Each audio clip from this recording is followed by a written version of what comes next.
To all of you fellow seekers of whispers, welcome back to Whispers in the Dark. Tonight, I have a collection of stories that stretch across time and place, each one drenched in shadows and haunted by secrets long buried. We'll explore Ireland's most cursed stronghold, a masked murderer who turned a small town into his hunting ground, and a doll that carries the sorrow and perhaps the spirit of a lost soul. Settle in as we journey through history's darkest corridors, but be warned, each of these tales may leave you wondering just how thin the veil is between our world and the next.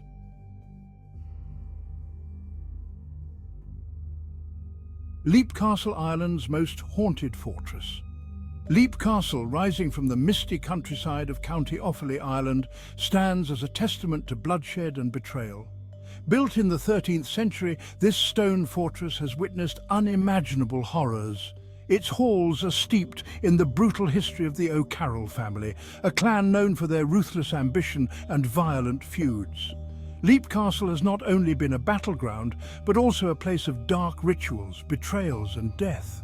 The bloody past of Leap Castle has left an indelible mark, and to this day, visitors claim that something inhuman still roams its shadowy corridors.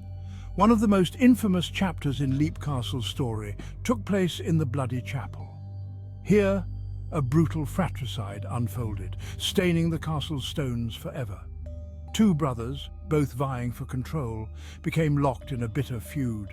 The younger brother was a priest, a man who perhaps sought peace between them. However, in a shocking act of betrayal, the elder brother stormed the chapel during Mass and thrust a blade into the priest's back, right as he stood at the altar. Blood pooled on the stone floor, and the priest's final, horrified gaze remained fixed upon his brother. Some say his last words were a curse, condemning the castle and its occupants for generations. Even now, whispers echo through the chapel, and strange, flickering lights have been spotted in the dead of night. The castle holds even darker secrets below the chapel. The oubliette.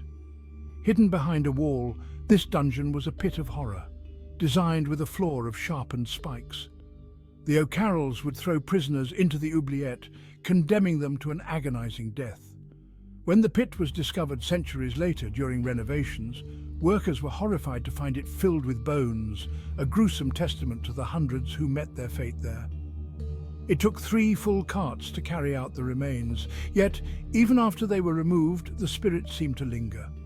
Guests report an intense, oppressive atmosphere around the oubliette, as if the souls of the dead are still trapped, unable to escape. But Leap Castle's most terrifying presence is something ancient and malevolent, known only as the Elemental. It is a shadowy creature that reportedly reeks of decay and sulfur, manifesting in a grotesque form, a rotting, partially decayed face, eyes hollow with endless rage.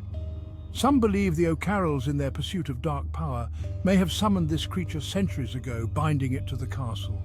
Its terrifying appearances have left even the bravest investigators shaken to their core. Those who encounter the Elemental describe an overwhelming sense of dread, a feeling so intense that it can drive people to flee the castle in a panic. Among Leap Castle's more recent occupants was Mildred Darby, a writer who frequently dabbled in the occult. Mildred held séances and documented her encounters with Leap Castle's spirits. Her most harrowing experience came when she encountered the Elemental. She described a chilling moment when she felt a foul presence behind her, and upon turning saw a dark, shadowy figure standing there. The air around her turned icy, and she felt an immense, suffocating fear. To her, it was as if the castle itself had come alive, its many souls watching, whispering and judging. Even today, Leap Castle remains one of the most haunted places in the world. Visitors come seeking proof of the paranormal and often leave with more than they bargained for. Ghost hunters, thrill seekers and skeptics alike have captured strange noises, unexplained shadows and eerie cold spots. Some claim to have seen faces in the windows, watching them as they leave. Would you dare to enter Leap Castle, knowing that the spirits of its bloody past may be watching your every step?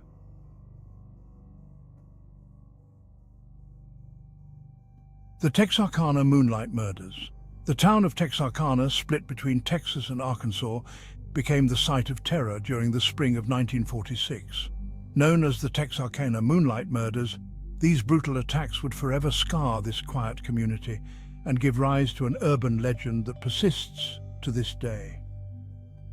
The Phantom Killer, as he came to be known, turned the peaceful town into his hunting ground, preying on young couples and vanishing into the night without a trace. The terror began on February 22, 1946, when Jimmy Hollis and Mary Jean Lowry were attacked while parked on a secluded road. They were confronted by a man wearing a white mask with holes cut out for his eyes and mouth. The masked man ordered them out of the car, viciously beating Jimmy and then chasing Mary Jean through the woods. She managed to escape, but her terror was far from over. The attackers' taunting words echoed in her mind, and despite her survival, Mary Jean's testimony painted a chilling picture of the killer, a figure as methodical as he was merciless. The next attack came just a month later, when Paul Martin and Betty Jo Booker were found dead. Paul's body was riddled with gunshots, and Betty Jo was found 2 miles away, lifeless and abandoned.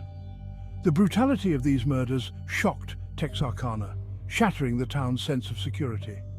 The Phantom Killer had no clear motive, no known victims to target. He was a predator, haunting the streets and striking without warning.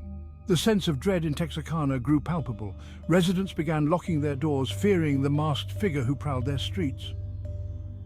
By May 1946, the Phantom struck again. Virgil and Katie Starks were relaxing in their farmhouse on the outskirts of Texarkana when the Phantom fired shots through their window, killing Virgil instantly. Katie, wounded but driven by adrenaline, managed to escape to a neighbor's house despite her injuries. She later recounted the horror of being hunted in her own home, the feeling of being watched, and the realization that her husband's life had been stolen in an instant. The police launched a massive manhunt, searching every inch of Texarkana, but the Phantom always managed to slip away. Rumors and paranoia swept through the town, with some believing he was a local, hiding in plain sight, and others convinced he was a transient, a stranger passing through. The town's fear turned into hysteria. Residents barricaded themselves in their homes, and shotgun sales skyrocketed. Some even formed vigilante groups, hoping to catch the killer, but he vanished without a trace. To this day, the Phantom Killer's identity remains a mystery, and the Texarkana Moonlight Murders have become one of America's most haunting, unsolved cases. Some say his spirit still roams the town, a dark reminder of the terror he once inflicted.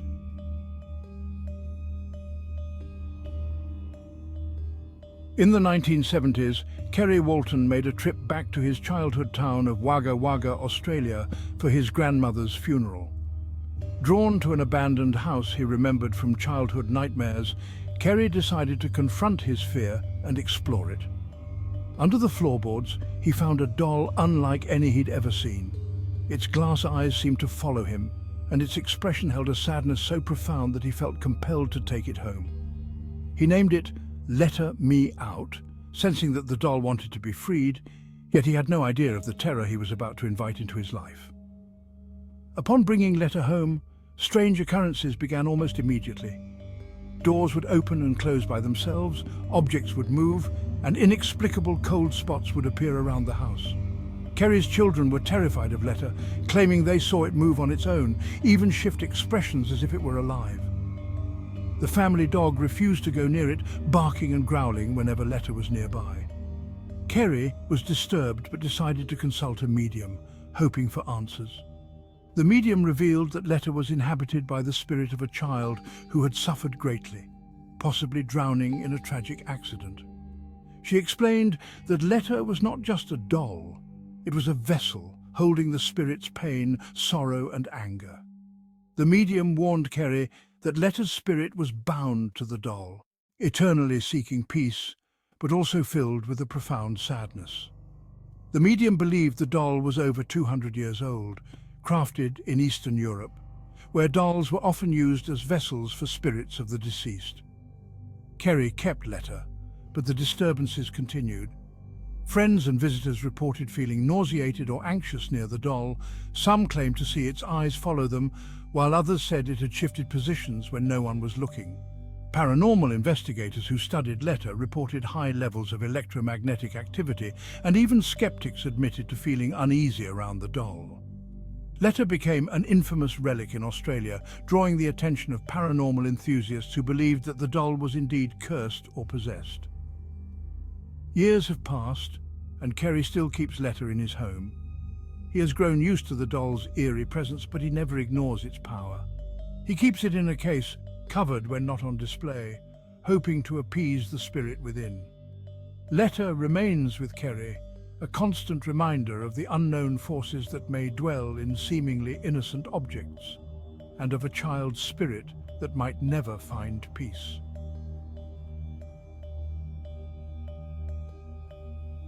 And there you have it, 3 tales that remind us that some mysteries can never truly be put to rest. Leap Castle stands defiant, haunted by its bloody history. Texarkana bears the scars of a killer who vanished like smoke, and Letta the doll holds the restless spirit of a lost soul. Thank you for joining us tonight, and remember, every whisper counts. If you enjoyed these stories, don't forget to subscribe, share your thoughts, and maybe check out our merch. After all, it's always good to have a talisman, just in case.